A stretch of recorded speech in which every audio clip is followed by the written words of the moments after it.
الحمد لله وكفى والصلاة والسلام على سيد الرسل وخاتم الأنبياء وعلى آله وأصحابه الذين أوفوا عهدا الذين هم خلاصة العرب العرباء وخير الخلائق بعد الأنبياء.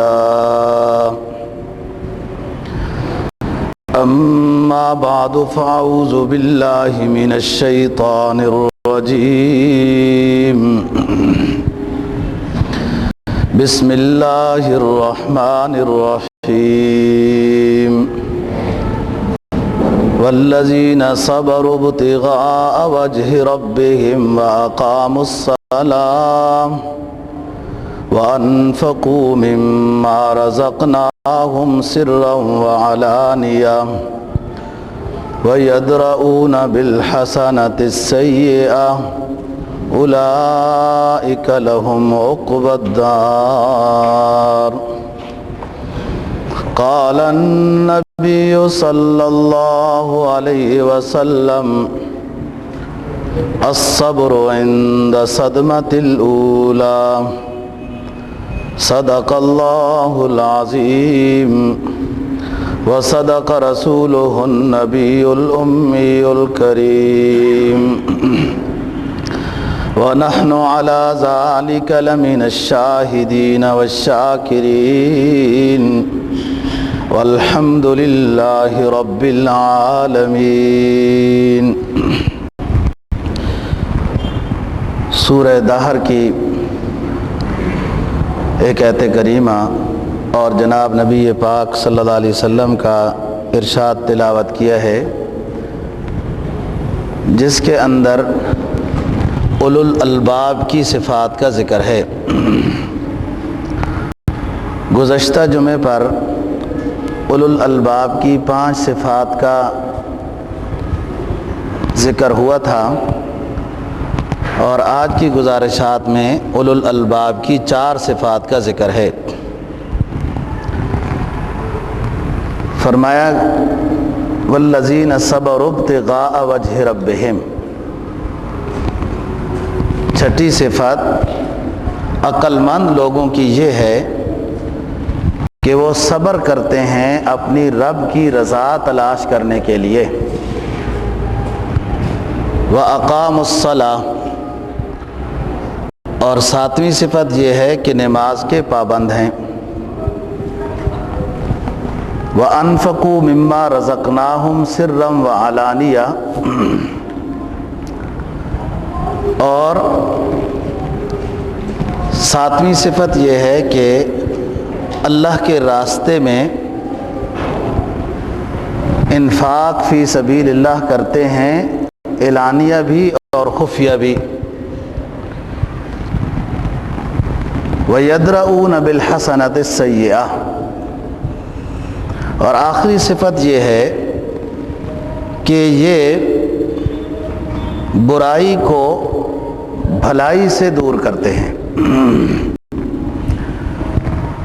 فرمایا یہ صفات جن اولو الالباب کے اندر ہوں گی، اولئک لہم عقبی الدار. ایسے لوگوں کا انجام بہت اچھا ہے. پھر تشریف فرمائی جنات عدن،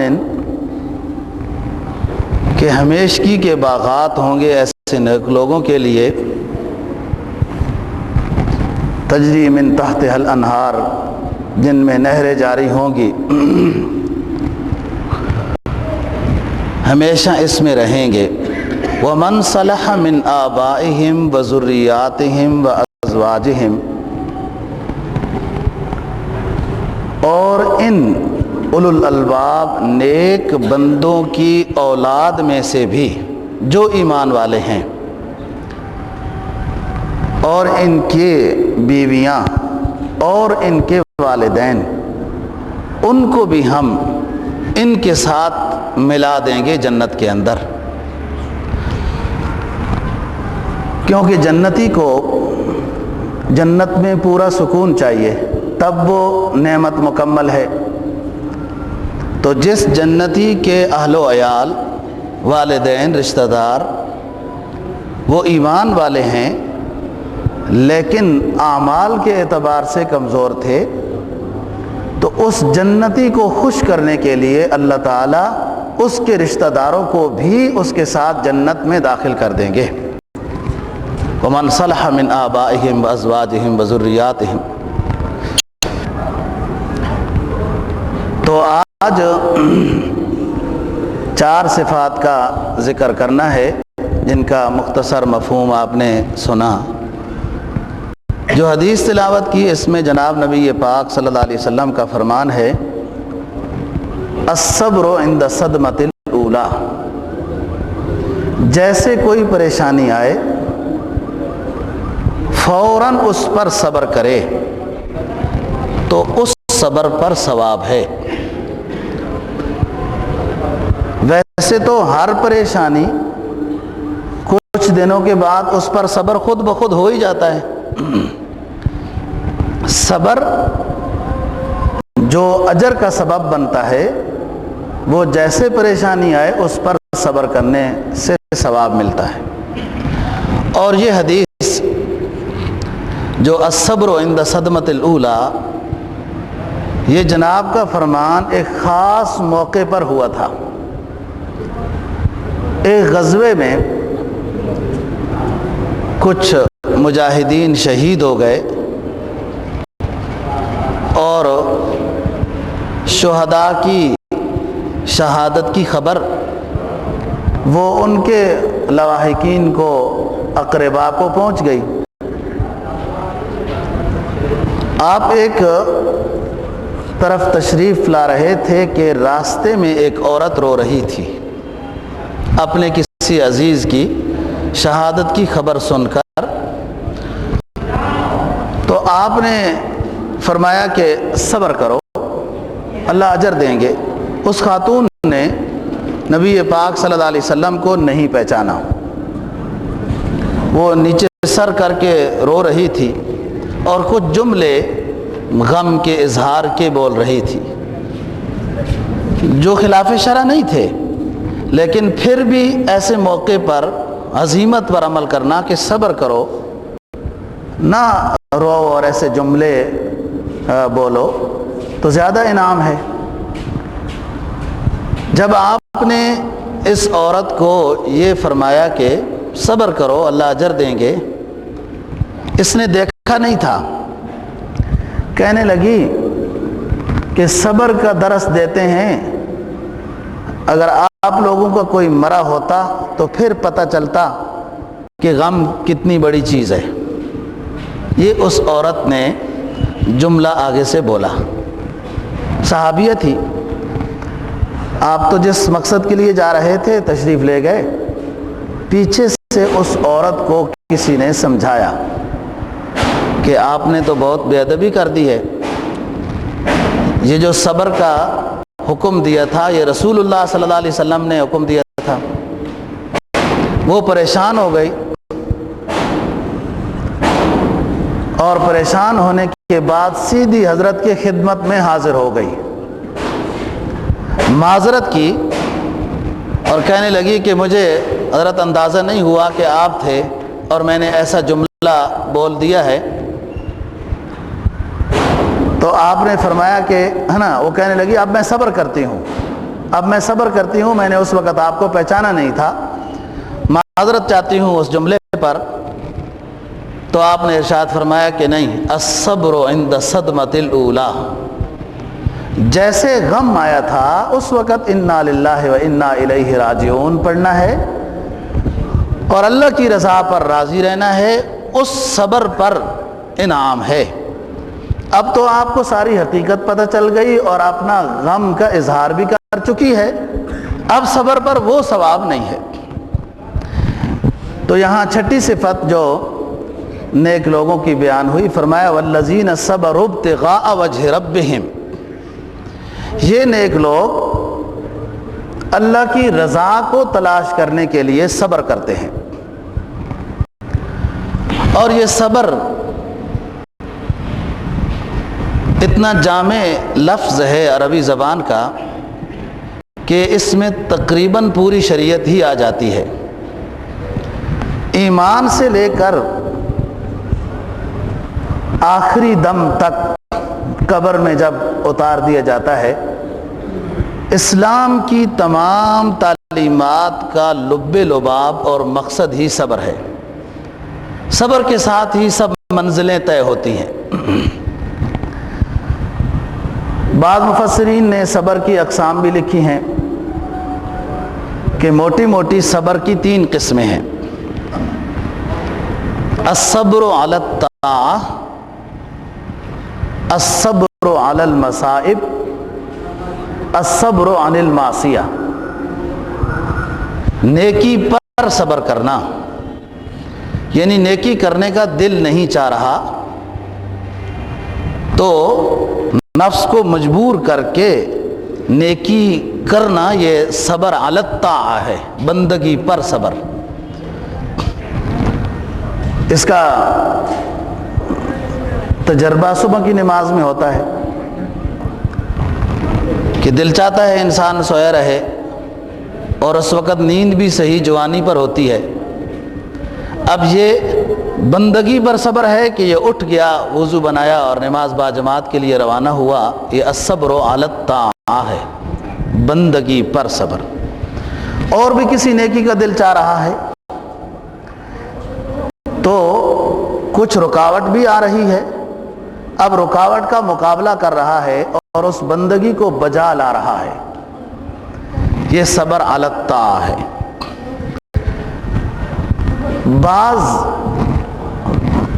صوفیاء نے ایک عجیب بات لکھی ہے کہ جب انسان نیکی کے اس کشمکش میں آ جائے کہ یہ نیکی کروں یا چھوڑ دوں،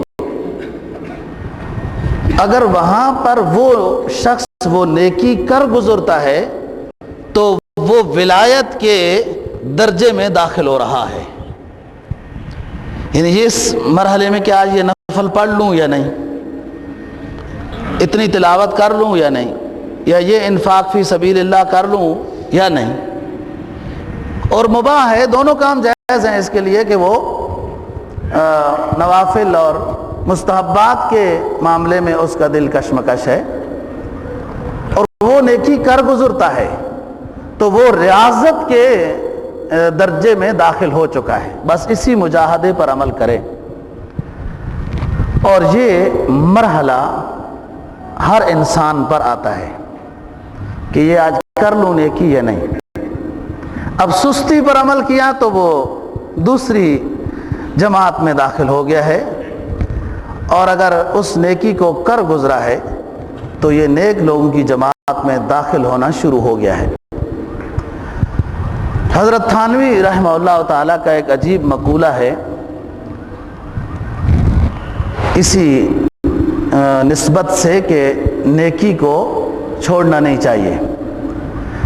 فرمایا وہ ذرا سی بات جو حاصل ہے تصوف کا وہ یہ ہے کہ جب نیکی پر دل چاہے تو نیکی کر گزرے، اور جب گناہ کی طرف خواہش جائے تو گناہ سے اپنے آپ کو بچا لے۔ یہ تصوف کا خلاصہ ہے، ریاضت، مجاہدہ، ولایت کا، ولی اللہ بننے کا یہ نسخہ ہے۔ وہ ذرا سی بات جو حاصل ہے تصوف کا وہ یہ ہے کہ جب نیکی پر دل چاہے تو نیکی کر گزرے، اور جب گناہ کی طرف خواہش جائے تو اس کا مقابلہ کر کے گناہ نہ کرے، بس یہ شخص اللہ کا ولی اللہ ہے۔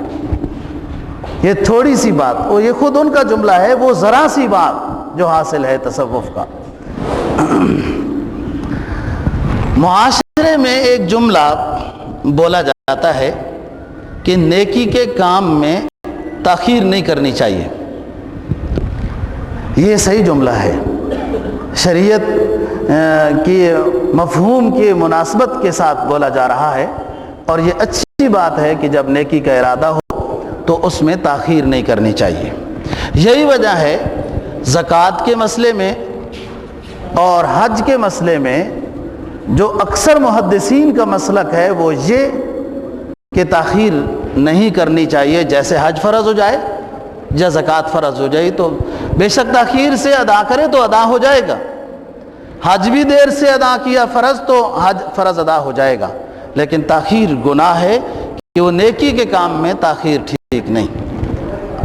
تو فرمایا والذین صبروا ابتغاء وجہ ربہم، یہ عقل مند لوگ وہ ہیں جو اللہ کی رضا کی خاطر صبر کر رہے ہیں. تو یہ صبر علی الطاعہ ہے، بندگی پر صبر کرنا.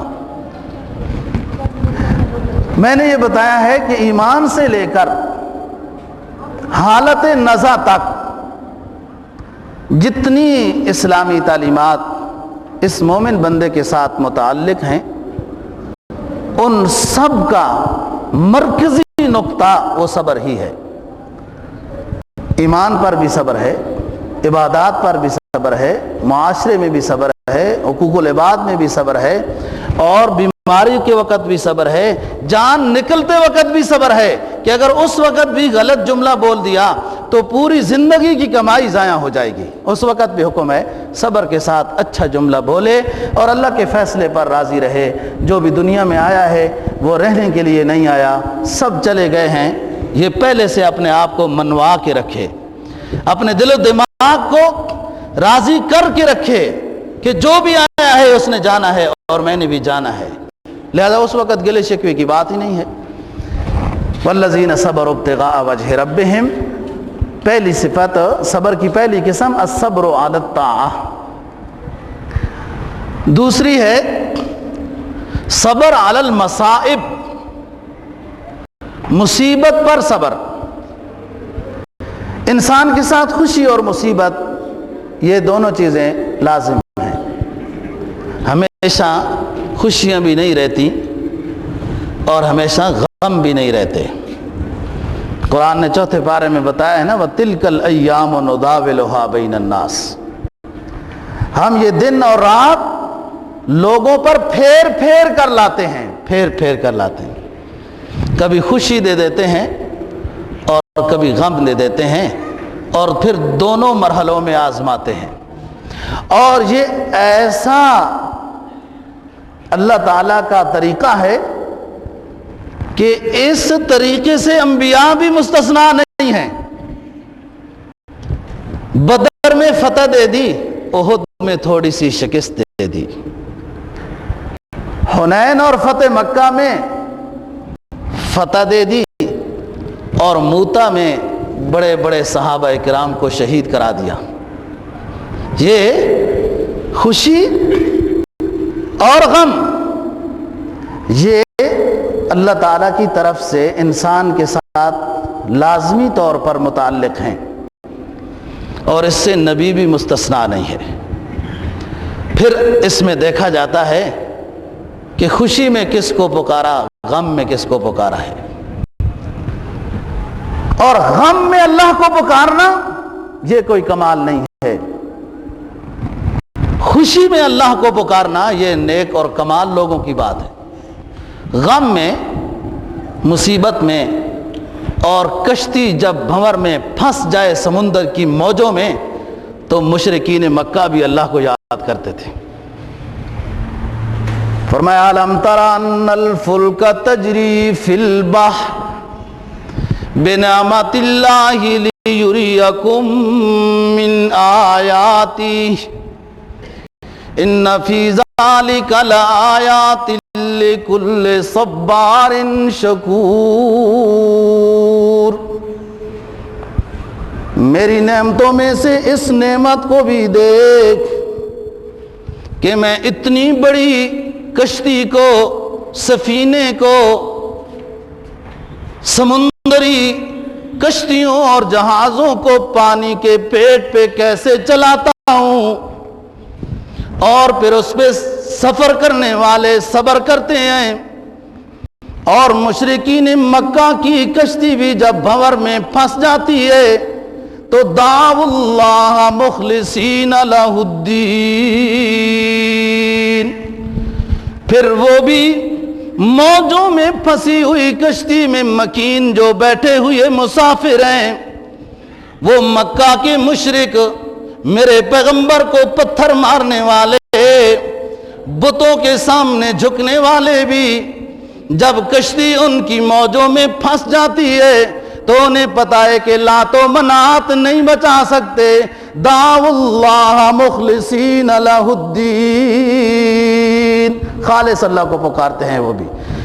تو غموں میں، مشکلوں میں، مصائب میں پھنس کر اللہ کو یاد کرنا تو یہ نیک بندے کی کمال نہیں، یہ تو کافر بھی یاد کرتے ہیں۔ نیک بندے کا کمال یہ ہے کہ خوشیوں میں بھی، نعمتوں میں بھی، صحت میں بھی، فراوانی میں بھی، اوقات اور فراغت میں بھی اللہ کو یاد کرے۔ پھر جب غم میں اللہ کو یاد کرے گا تو بہت جلدی قبولیت ہوگی۔ حدیث کا مفہوم ہے کہ اگر اللہ سے کچھ بات منوانا چاہتے ہو دکھوں میں تو صحتوں میں بھی اللہ کو یاد کیا کرو، دکھوں میں بہت جلدی پھر انعام ملے گا۔ والذین صبروا ابتغاء وجہ ربہم، تو صبر علی المصائب، مصیبت پر صبر، اور مصیبت خصوصاً وہ ہو کہ جو دینی نقطہ نظر سے ہو تو اس مصیبت پر صبر بہت بڑا انعام ہے۔ اگر دنیاوی اعتبار سے بھی مصیبت ہو، کوئی غم کی خبر آ گئی، بیمار ہو گیا، تنخواہ کم ہو گئی، یا کوئی فلانا الاؤنس جو 3 مہینے 4 مہینے بعد ملتا تھا وہ اس دفعہ نہیں ملا، یہ دنیاوی غم ہے، اس پر بھی صبر کرتا ہے کہ یہ میرے رب کے فیصلے سے ہوا ہے، میں راضی ہوں، اس پر بھی ثواب ہے۔ لیکن اگر دین پر عمل کرنے میں، طالب علمی کے زمانے میں، جہاد میں، یا کچھ اور نیکی کر رہا ہے اور ادھر مخالف ہوائیں اس کو دوسری طرف لے کر جا رہی ہیں، یہ اپنے آپ کو مضبوط کر رہا ہے، یہ صبر کر رہا ہے علی المصائب، اس پر بہت انعام ہے۔ اور علماء نے والذین صبروا ابتغاء وجہ ربہم میں ایک عجیب تفسیر لکھی ہے کہ صبر ابتغاء وجہ ربہم، کہ اللہ کی رضا کی خاطر صبر کرنا، یہ ان مجاہدین کا وصف ہے جو دارالاسلام میں رہنے والے تو آرام کی نیند سو رہے ہیں، اور یہ مجاہد اسلامی ملک کی سرحد پر رات کو پہرا دے رہے ہیں، یہ نیند کو قربان کر رہے ہیں، اپنی جان کو ہتھیلی پر رکھ کے بیٹھے ہیں، یہ صبر کر رہے ہیں، گرمی پر بھی، سردی پر بھی، دشمن کے مقابلے پر بھی، نیند پر بھی۔ اور یہ کیوں صبر کر رہے ہیں؟ ابتغاء وجہ ربہم، اللہ کی رضا تلاش کر رہے ہیں۔ بعض نے کہا کہ اس آیت کا مقصد یہ وہ مہاجرین ہیں، فقراء مہاجرین ہیں کہ جو رسول کی حفاظت کرنے والے تھے، شریعت کی سرحدوں کی حفاظت کرنے والے تھے، اسلامی ملک کی سرحدوں کی حفاظت کرنے کے لیے راتوں کو قربان کر رہے تھے۔ حضرت عبداللہ ابن عمر رضی اللہ تعالیٰ عنہ سے روایت ہے کہ جنت و عدن جو ابھی ذکر ہوا ہے، یہ اس کے 5000 اس محل کے دروازے ہوں گے، اور ہر دروازے پر 5,000 فرشتے اللہ رب العزت مقرر کریں گے، اور ان فرشتوں کو یہ حکم ہوگا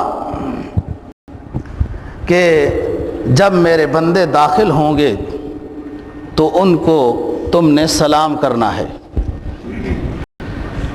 فرشتوں نے عرض کیا کہ حضرت سب کچھ تسبیحات، ریاضت، سجدے، نیکیاں اور نورانی مخلوق تو ہم ہیں، یہ کون سی مخلوق ہے جو ہم سے بھی مقام میں آگے گئی اور ہمیں حکم ملا کہ ان کو سلام کرو؟ تو اللہ رب العزت فرمائیں گے کہ یہ وہ فقراء اور غریب لوگ ہیں کہ جو اسلامی سرحدوں پر رات کو جاگ کر میرے ذکر و تسبیح میں سرحدوں کی حفاظت کرتے تھے کہ تاکہ دارالاسلام میں جو رہنے والے لوگ ہیں وہ آرام سے نیند کریں، تلاوت کریں، ذکر کریں، انہیں کوئی پریشانی نہ ہو۔ یہ سرحدوں کی حفاظت کرنے والے لوگ، یہ مجاہدین آ رہے ہیں، یہ غریب لوگ تھے۔ غریب کا لفظ ہے حدیث میں۔ یہ دارالاسلام میں جتنیاں نیکیاں ہو رہی تھیں، کچھ عبادت کر رہے تھے، کچھ لوگ اپنی کمائی کر رہے تھے، کاروبار کر رہے تھے، دفتر چلا رہے تھے، سبق پڑھ رہے تھے، یہ سب کچھ اس لیے ہو رہا تھا دارالاسلام کے اندر کہ دارالاسلام کی سرحدوں پر یہ مجاہدین حفاظت کے لیے دشمن کے سامنے کھڑے تھے۔ دشمن اندر نہیں آ رہا تھا، ورنہ یہ عبادت کیسے کرتے؟ تو اس لیے یہ جماعت آ رہی ہے، ان کو سلام کرنا۔ مجاہد کے لیے مالدار ہونا شرط نہیں ہے، یہ مالداری مجاہد کے لیے شرط ہے، ایمان والی۔ ان بموں کا، میزائلوں کا کیا فائدہ جو غیرت کے سودے بھی کر دیے تو پھر بھی ان کی حفاظت کر رہے ہو۔ اصل یہ اسلحہ ہے۔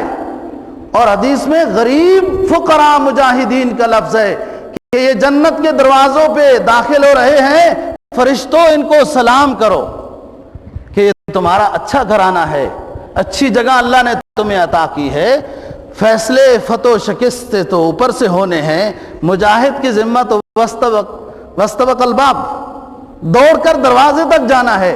جتنا دوڑ سکتا ہے یہ یوسف گناہ سے بچنے کے لیے اتنا دوڑے، آگے تالوں کو توڑنا یا نہ توڑنا تو یہ رب کا کام ہے نا۔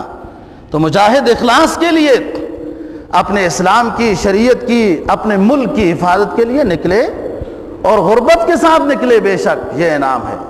تو والذین صبروا ابتغاء وجہ ربہم، یہ صبر علی المصائب ہے، بیماری پر صبر، کسی کی فوتگی پر صبر، رزق کی کمی پر صبر، کوئی اور اس طرح کی پریشانی آ گئی، اس پر صبر بھی ثواب ہے۔ اور اگر خالصتاً نیک کام میں مصروف ہے اور اس پر بھی اسے صبر کرنا پڑا تو اس پر بہت بڑا اجر انعام ہے۔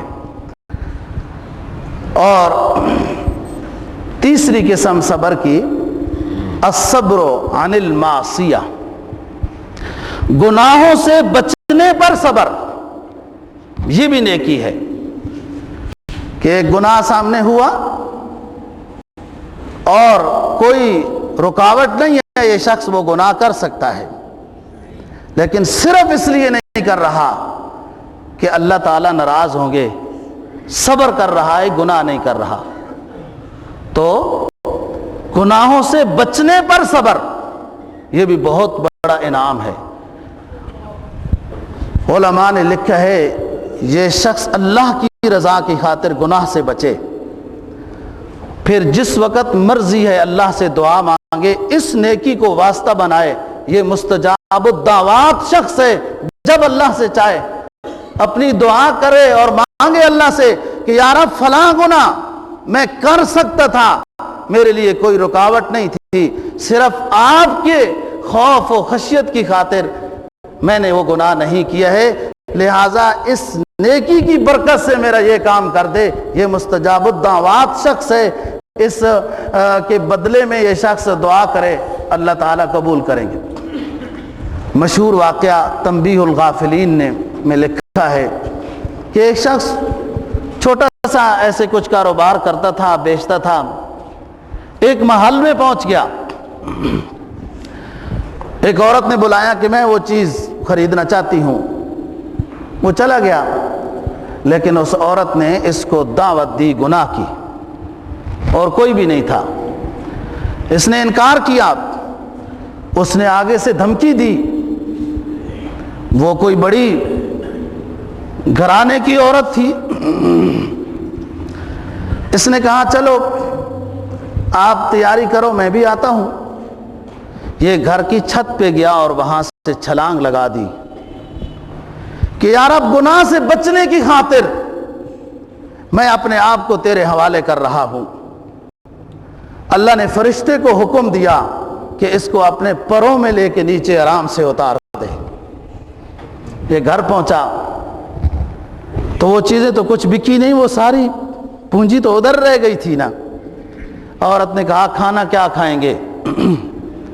اس نے قصہ بتایا کہ یہ ہوا ہے، اللہ رزاق ہے، بس آگ لگا دو، تندور میں آگ لگا دو، کہ وہ پڑوسی اکثر ہمارے تندور پر روٹی پکاتے ہیں تو تاکہ وہ سمجھ جائیں کہ ان کی روٹی پک گئی ہے، وہ اپنی روٹی آ کر پکا لیں۔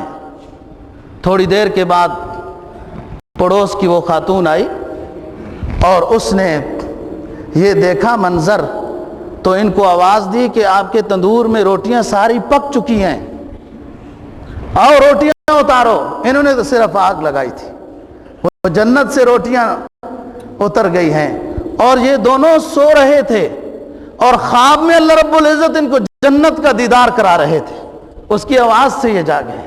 یہ صبر عن المعصیہ ہے، صبر عن المعصیہ، گناہوں سے بچنے پر صبر۔ دوستو کوئی گناہ بھی ہے،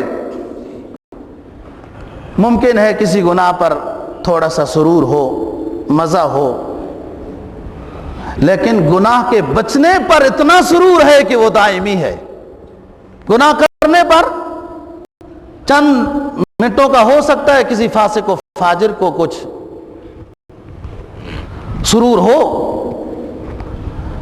لیکن ندامت دائمی ہے۔ گناہ کرنے پر ندامت دائمی ہے، اور گناہ نہ کرنے پر سرور دائمی ہے۔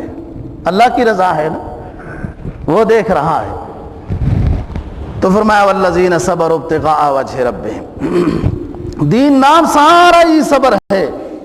روزے رکھنا بھی صبر ہے، نماز پڑھنا بھی صبر ہے، سنت کے مطابق داڑھی رکھنا بھی صبر ہے، چلنا بھی صبر ہے، کھانا کھانا بھی صبر ہے، سنت کے مطابق سونا بھی صبر ہے۔ یہ سب کام جانور کرتے ہیں دوستو، وہ طبیعت کے مطابق کرتے ہیں، اور یہ اشرف المخلوق اپنے پیغمبر کی اداؤں کے مطابق کرے تو پھر اس پر ثواب ہے۔ چارہ تو کھانا تو جانور بھی کھاتے ہیں، اور وہ بھی کچھ اور خارج بھی کرتے ہیں، آرام بھی کرتے ہیں، سب کچھ کرتے ہیں۔ پھر اس انسان اور جانور میں فرق ہونا چاہیے۔ میں ان ہوٹلوں کو کیا کروں جن کو دنیا نے 4 سٹار 5 سٹار کہا، ان ہوٹلوں میں تو جانوروں کی طرح کھانا کھلایا جاتا ہے۔ یہ 4 سٹار ہے، یہ 0 سٹار ہے، جو پیغمبر کی اداؤں کے خلاف وہاں کھانے کھلائے جا رہے ہیں، اور لوگ مسلمان کھا رہے ہیں۔ یہ جانور، گائے بیٹھ کر نہیں کھانا کھا سکتی، بیل بیٹھ کر نہیں کھانا کھا سکتا، وہ جانور ہے، اس کی فطرت میں رب نے یہ لکھا ہے، بنایا ہے کہ وہ کھڑے ہو کر کھانا کھائے گا، اور اس مبارک مخلوق کی فطرت میں یہ لکھا ہے یہ بیٹھ کر دوزانو ہو کر پیغمبر کی سنت کی اداؤں کے مطابق کھائے گا۔ یہ صبر ہے عن المعصیہ، گناہوں سے یوں بچنا ہوتا ہے۔ بہت سارے گناہ ایسے ہیں نا دوستو جو ہمارے معاشرے میں ایسے رائج ہو گئے کہ وہ ہمارا دل میں ان کی نفرت ہی ختم ہو چکی ہے کہ یہ بھی گناہ ہے۔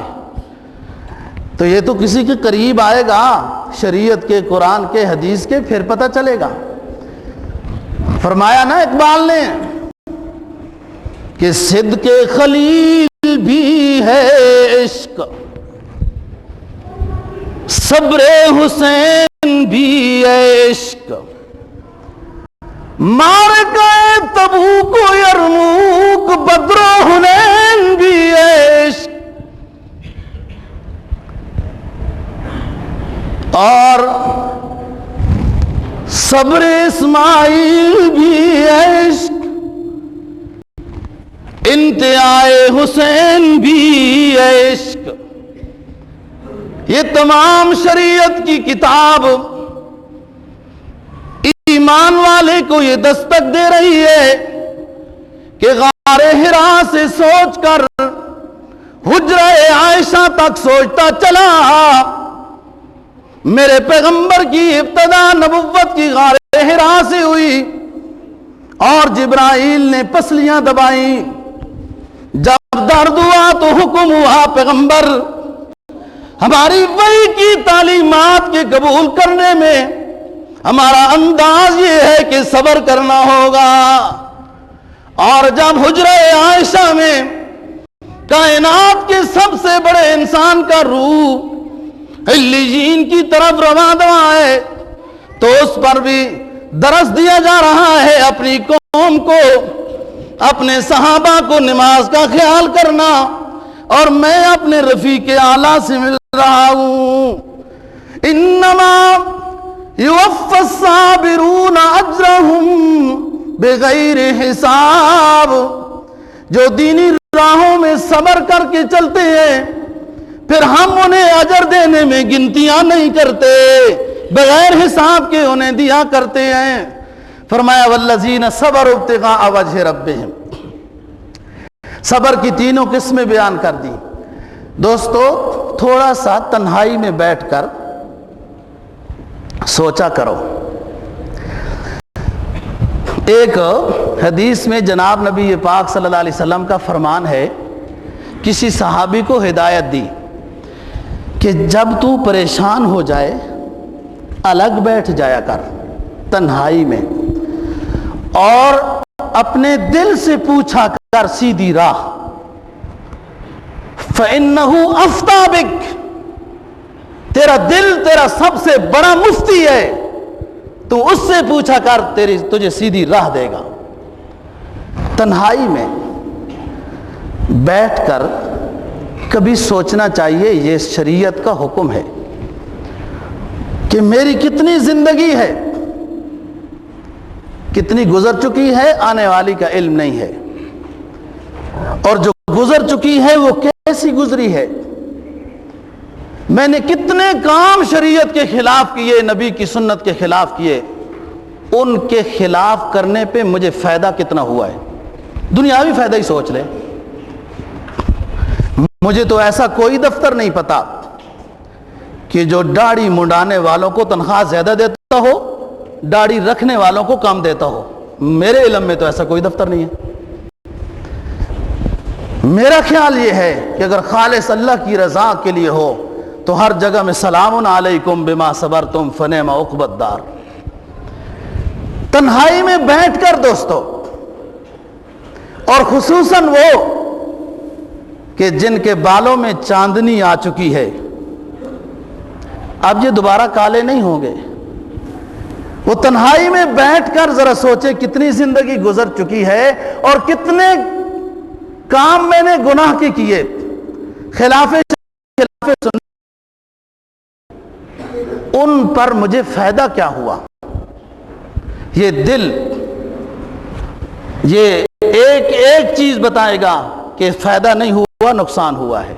آپ تجربہ کریں اور پھر اس کے بعد دل سے راہ لیں. تو اصبع الرحمن حدیث میں دل، اللہ رب العزت فرماتے ہیں میری 2 انگلیوں کے درمیان میں ہے.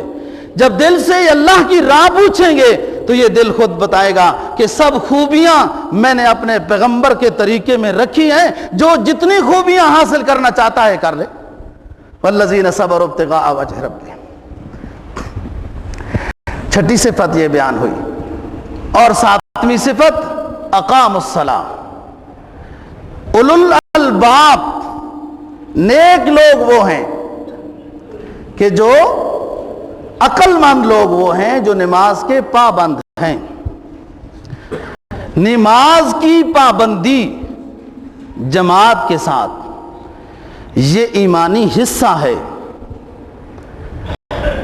ایمان اس سے گھٹتا بڑھتا ہے اور نمازی شخص کا ایمان مکمل ہوتا ہے. مشہور بات ہے حضرت عمر فاروق رضی اللہ تعالیٰ عنہ کی کہ کوئی شخص جتنا ہی پارسا بنتا رہے، اگر وہ نماز کا پابند نہیں ہے تو میں ہرگز اس کو نیک ماننے کے لیے تیار نہیں ہوں کہ وہ امانت دار بھی ہے، وہ دیانت دار بھی ہے، اور وہ جھوٹ بھی نہیں بولتا، فلاں بھی نہیں کرتا. یہ بہت بڑا نقصان ہے کہ کوئی شخص نماز کا پابند نہیں اور ساتھ یہ بھی کہے کہ میں اپنے تمام تمام امور امانت دیانت کے ساتھ ادا کرتا ہوں اور جھوٹ نہیں بولتا ہوں، یہ جملہ بھی اس کا جھوٹ ہے، یہ غلط کہہ رہا ہے، اور یہ بھی اس کا شیطانی سبق ہے جو پڑھ رہا ہے۔ جو شخص جتنا نماز کا پابند ہوگا، تو 21ویں پارے میں قرآن نے بیان کیا ہے، ان الصلاۃ تنہی عن الفحشاء والمنکر یہ سب چیزوں سے نماز روک لیتی ہے، اور جب تک نہیں روک رہی تو اس کا مطلب نماز ابھی ٹھیک نہیں ہوئی ہے۔ اور نماز ٹھیک کیسے ہوتی ہے؟ نماز وقت کے اندر ادا کی جائے، جماعت کے ساتھ ادا کی جائے، اور خشوع و خضوع کے ساتھ۔ یہ لفظ خشوع و خضوع کا آپ نے سنا ہے۔ خشوع نماز کے ظاہری آداب کا لحاظ رکھنا، خضوع دل کو متوجہ اللہ رکھنا۔ ظاہری اعضاء جیسے ہاتھ باندھنے ہیں، جیسے نگاہ رکھنی ہے، جیسے رکوع کرنا ہے، جیسے سجود کرنے ہیں، یہ نماز کا ظاہر ہے۔ اور خضوع نماز کا باطن ہے کہ دل متوجہ اللہ ہو، یہ اقامت الصلاۃ ہے۔ اور دوسرے مقام پہ قرآن نے بتایا کہ نیک بندے حافظوا علی الصلوات الوسطیٰ، حفاظت کرتے ہیں نماز کی، مطلب نماز پابندی کے ساتھ پڑھ کے پھر گناہ نہیں کرتے کہ اس کا اجر ضائع نہ ہو جائے، وہ اپنے ثواب کو محفوظ رکھتے ہیں، گناہوں سے اپنے آپ کو بچانے سے نیکی کا ثواب محفوظ رہتا ہے۔ فرمایا والذین صبروا ابتغاء وجہ ربہم واقاموا الصلاۃ وانفقوا مما رزقناہم سرا وعلانیہ۔ 8ویں صفت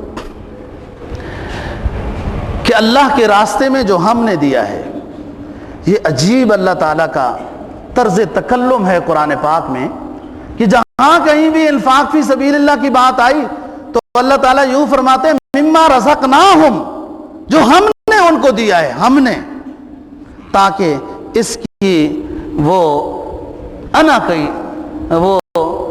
کی اصلاح ہو کہ لوگ کہتے ہیں میرا کمال ہے، یہ میں نے کچھ کیا ہے، اس وجہ سے یوں ہوا ہے۔ یہ اللہ کی طرف سے دین ہے، رزق جس کو چاہے جتنا دے دے، جیسے دے دے۔ وانفقوا مما رزقناہم، اور شیخ رومی کیا کہتے ہیں؟ داد اورا قابلیت شرط نیس، داد اورا قابلیت شرط نیس۔ اللہ نے اپنی عطا کے لیے قابلیت کو شرط نہیں رکھا کہ یہ بندہ اس خاندان کا ہوگا، اتنا خوبصورت ہوگا، اور ایکسفورڈ یونیورسٹیوں سے ڈگری لائے گا تو تب اس کو میں اتنا کچھ دوں گا۔ داد اورا قابلیت شرط نیس، وہ جب دینے پہ آئے تو ان پڑھ سے ان پڑھ کو اتنا دیتا ہے کہ اس کو حساب کے لیے دوسرے رکھنے پڑتے ہیں، اور نہ دینے پہ آئے تو بڑے بڑے پھر شہنشاہ ایران کو بھی کسی کا گداگر بنا دیتا ہے۔ فرمایا کم جاہل تلقاہ مرزوقا کم عاقل آیتہ مذاہب، کم جاہل تلقاہ مرزوقا، کتنے ہی جاہل و بے وقوف پرلے درجے کے ان پڑھ، انہیں میں اتنا دیتا ہوں کہ حساب نہیں کر سکتے۔ کم عاقل آیت مذاہب، اور بڑے بڑے جلیل القدر علاموں کو، حدیث کے راویوں کو بھوک کی وجہ سے بے ہوش کر دیتا ہوں ابو ہریرہ کو، اور پھر چند زمانے کے بعد پھر گورنر بنا دیتا ہوں ابو ہریرہ کو یمن کا۔ جب چاہوں تو بڑے بڑے فضلاء کو رزق کی تنگی میں مبتلا کر دیتا ہوں، اور جب دینا چاہوں تو جاہلوں کو بہت دے دیتا ہوں۔ داد اورا قابلیت شرط نیست۔ لیکن جہاں کہیں قرآن نے یہ کہا کہ اللہ کے راستے میں خرچ کرو، تو یہ نہیں کہا جو تمہارا رزق ہے تم اس میں سے اللہ کے راستے میں خرچ کرو۔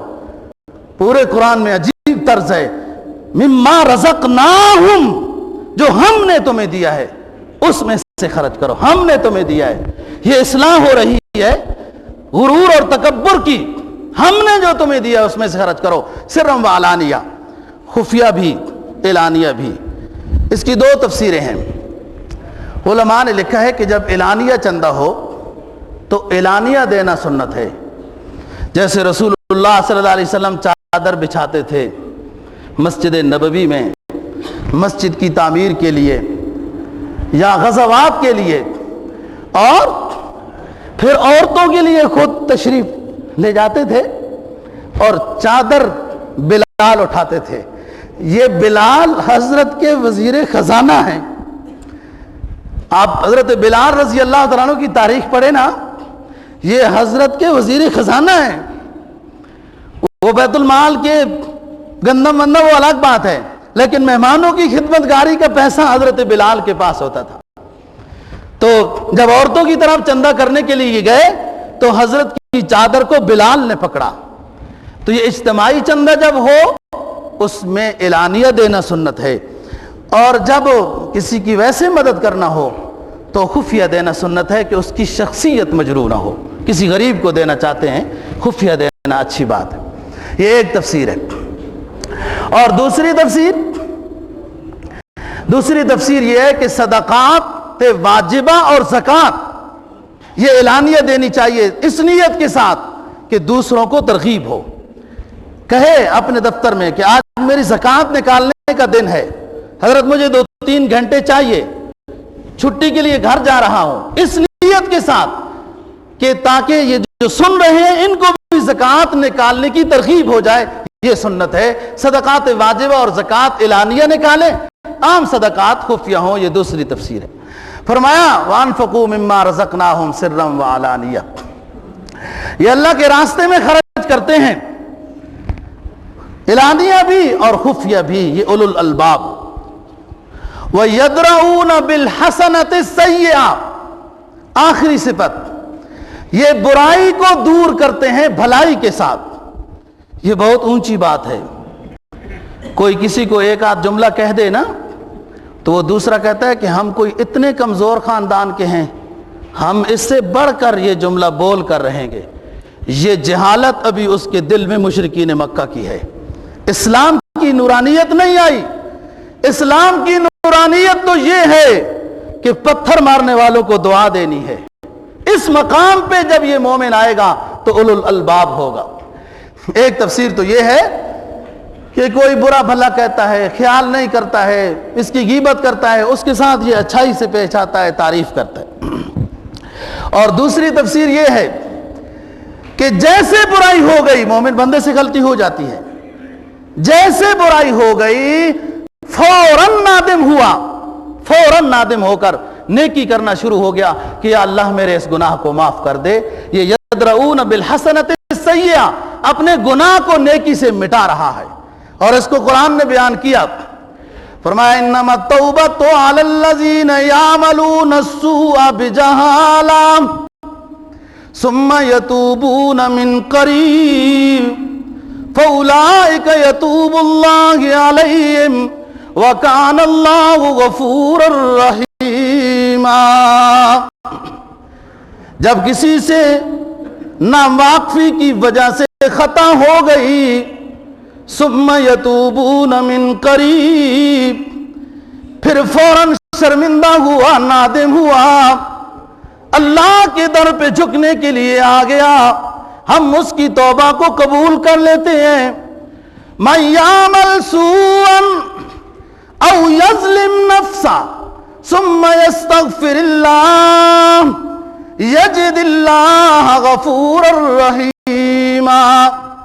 من یعمل سوء، جس سے تھوڑی سی غلطی ہو گئی، جس سے چھوٹا گناہ ہو گیا، من یعمل سوءا او یظلم نفسا، یا بڑے سے بڑا گناہ ہو گیا کہ اس کا وجود جہنم کے لیے حلال ہو گیا۔ من یعمل سوءا، چھوٹا گناہ ہو گیا، او یظلم نفسا، یا گناہ کبیرہ ہو گیا، یستغفر اللہ، پھر یہ مومن بندے کو ایمان نے حرارت ڈال دی، کہ او مومن کیا کیا ہے تو نے، تو ایمان والا ہے. پھر توبہ اور استغفار میں لگ گیا. یجد اللہ غفور الرحیم، اللہ رب العزت کو مہربان اور بخشنے والا پائے گا. انشاءاللہ اس کے بعد اگلے جمعے پہ عرض کریں گے.